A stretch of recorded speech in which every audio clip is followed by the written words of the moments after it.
Needs no introduction. Hey there, I'm Amy Moody. I'm Coach Spurrier's daughter. It's always a privilege to introduce my dad. But it's actually funny because you could Google my dad's bio faster than Tony Barnhart. Choose a catchy headline for another Georgia Bulldog arrest. Thank you, Mom. My dad's story is well known. He is the lucky third child of Reverend John Spurrier and Marjorie Orr Spurrier. My dad built his reputation on being honest, competitive, loyal, and fair. His career included Player of the Year honors, Hall of Fame recognitions, Coach of the Year awards. He's had 3 facilities named after him, and even has a restaurant as a tribute.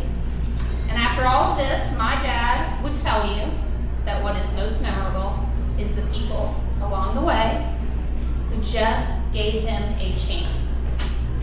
At the top of that list, of course, is Jerry Star Spurrier, his wife of 59 years.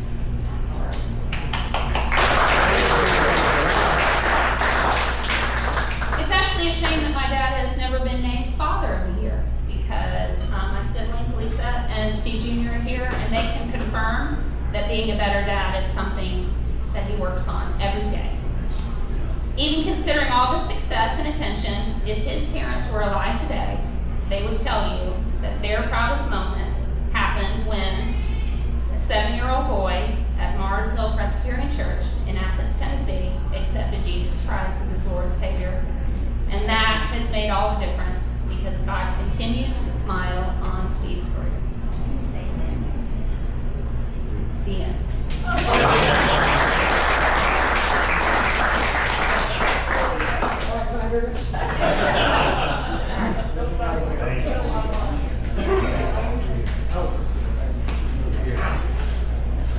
All right, thanks, Amy. Yes, sir. All right, thank you, Amy. I didn't know that's my introduction. But anyway, I appreciate it. And again, glad to have not my whole family here. Lisa, Amy, Steve, wife Jerry, and so many. Trey King, grandson, and Maria, his wife. So good to have them here. But we're here tonight a little bit to honor Tony Barnhart, the best sports writer outside the state of Florida. I gotta keep my Florida boys on my side. Outside the state of Florida, he is the best. Somebody told me the other day, he's a dang Georgia Bulldog. I said, he may be, but he doesn't act like those dumbasses. He's a good guy. He is a good guy, no question about that. And so anyway, good to see Shayne, Danny, and Chris Doering, Shayne Matthews, back-to-back SEC Player of the Year. How many guys you know like that? Besides me and Danny. Amen. Besides me and Danny. We got a few of us here in Florida. Yeah, but anyway, certainly good to see those guys here. But getting back to Tony, one of the super sports writers, and I think Buddy said we're going to start a Sports Writers Hall of Fame here at the restaurant. And certainly all of our local guys, Nat Dooley, Robbie back there, and so forth. Hopefully we'll have a little Hall of Fame celebration here one night with these guys, because they have done a super job, and a lot of them keep doing it. Okay, I got one quick little story. It may not be too quick. Tony Barnhart wrote the best article about, well, not necessarily me, but our team at South Carolina in 2011. He called me up after the season. We had just won 11 games, first time ever, finished 8th in the nation, first time ever in the top 10. And he just, you know, how did it happen, blah, blah. We started talking a little bit. And I said, Tony, let me tell you how this thing happened. Okay? All right. My 2 numbers are 11. First of all, 11. I was number 11 in high school, college, all those NFL teams. I was 1 week at Miami and they gave me number 11. Did you know that? So 11's my number. And 66. 66. I married Jerry in 66. Won the Heisman in 66. a lot of 66s crossed my path as I went through life. So anyway, we're getting ready to play Nebraska in the Capital One Bowl in 2011. And before the season, I told Jerry, I said, wouldn't it be neat if we won 11 games in 2011? It'd be pretty neat, wouldn't it? South Carolina's never done that. So she said, yeah, I guess it would be. So we go down there. So we go down there to Orlando in 2011, and I started thinking in high school, I wore number 11.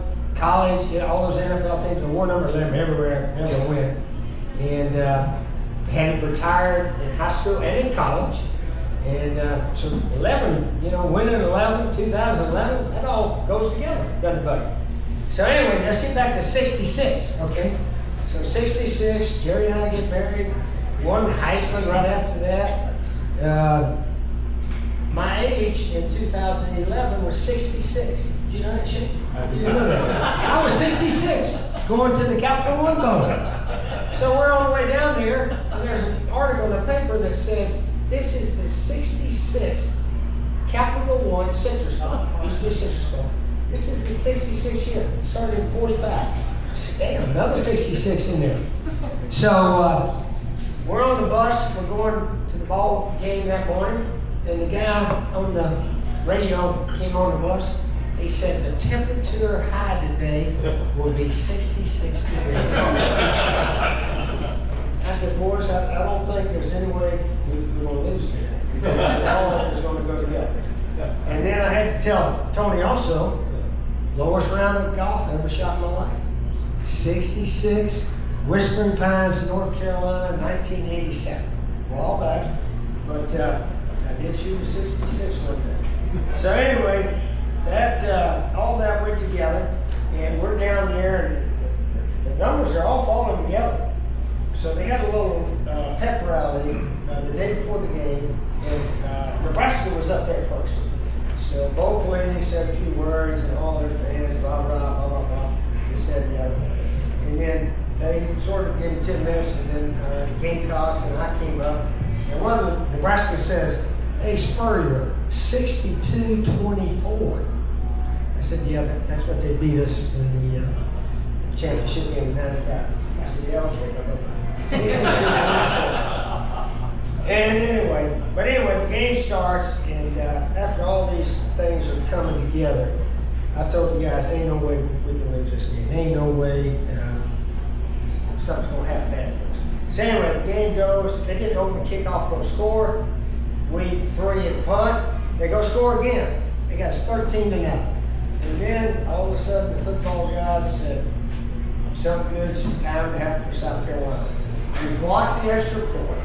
Byron Jerido went in there, big lineman, only block he's ever had in his life. Got a paw on it.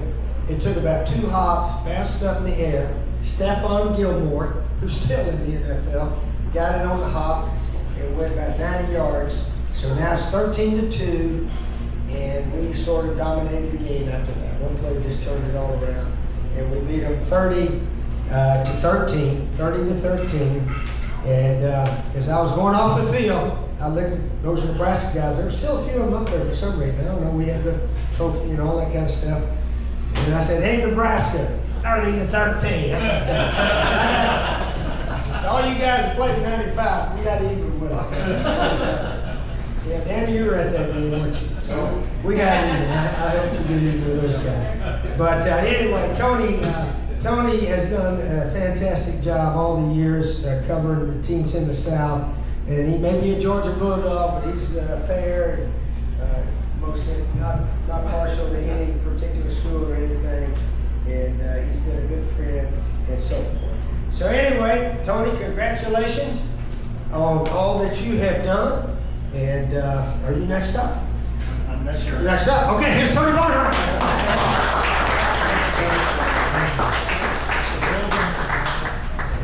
But I'm going to go off script real quick, okay? All right, here we go. Folks, I think I mentioned to you at the top of the show that we had a nice surprise visit tonight from Danny Wuerffel, who had had a scheduling difficulty and couldn't make it, but he found a way to make it happen. So it was great to see him walk in the door.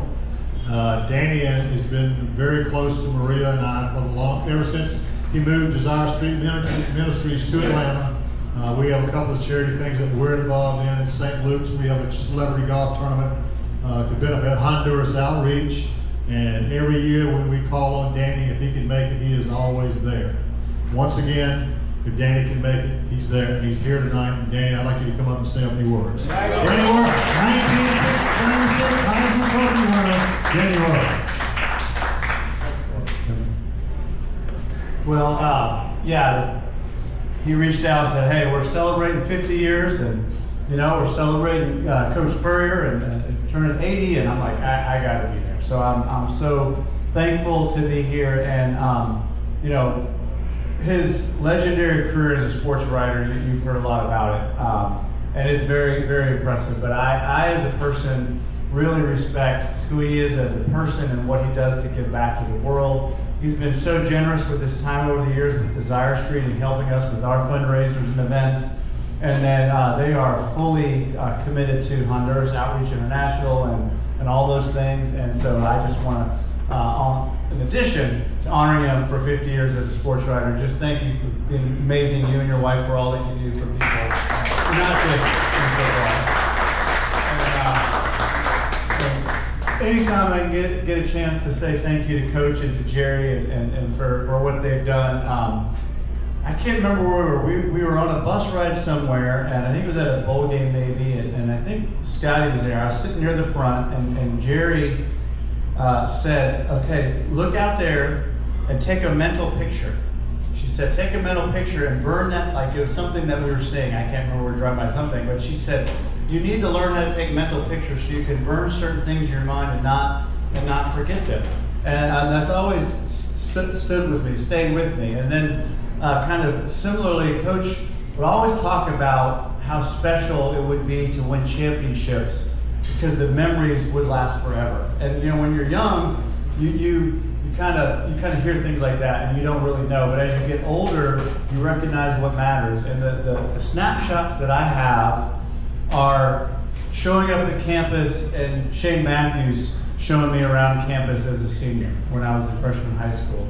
The snapshots are being with Chris Doering through those times, and I'm gonna get an AI generated version that says, Wuerffel threw a touchdown! Oh my, Wuerffel threw a touchdown! Anyway, that came up earlier, but no, that's Doering's moment. And just the snapshots of the relationships that you build. I'm staying at Chris's house tonight, whether he knows it or not. But just that's really what you remember. And when you can celebrate those championships and see everybody hugging and crying, you never ever forget it. And of course, the trajectory of all of our lives changed because we had a chance to be under Coach Spurrier and Jerry. So just want to say thank you. Thank you, Tony. Thank you, Coach. Thank you, Jerry. Love you all. God bless. Go Gators.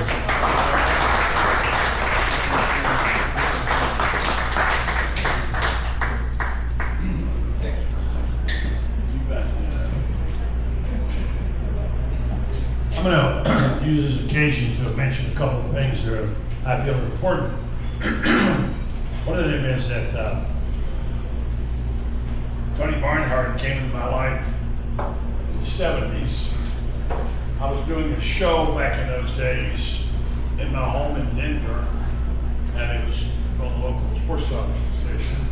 And I have a friend of mine who had worked for me at 4 papers, who was in the sports editor of the Atlanta Journal-Constitution. Matt McKenzie hired a young guy named Tony Barnhart from North Carolina to cover his stuff.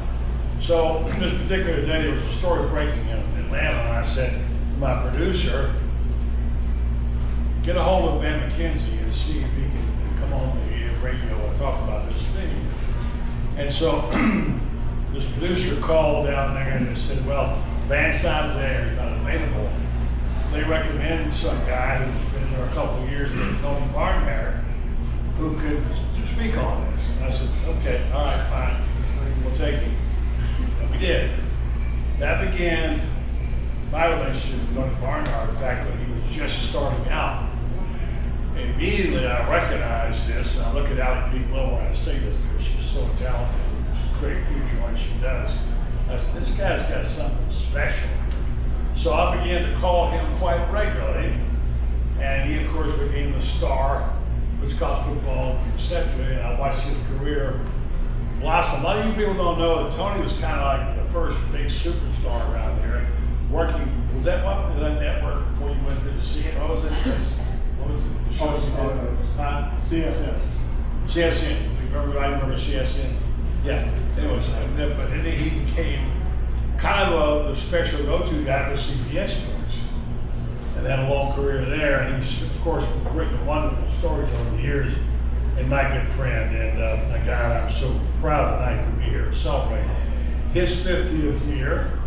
And I hope he's going to have more, but right now he's celebrating 50. That's a pretty good number, I think.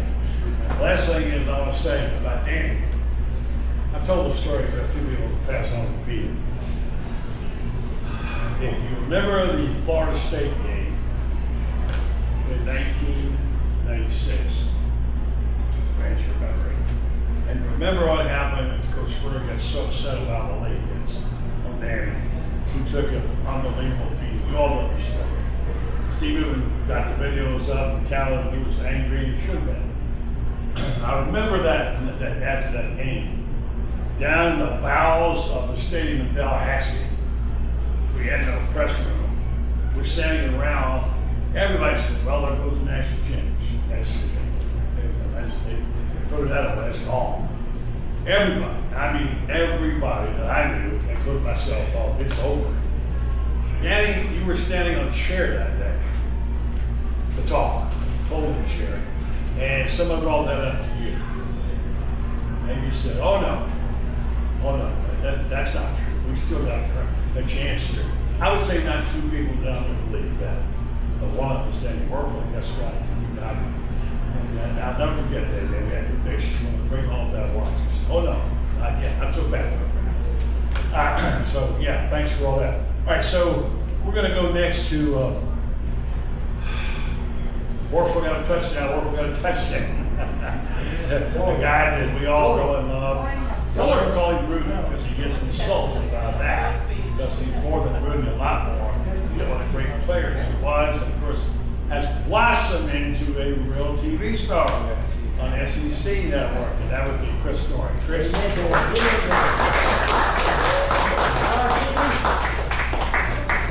Thank you, buddy.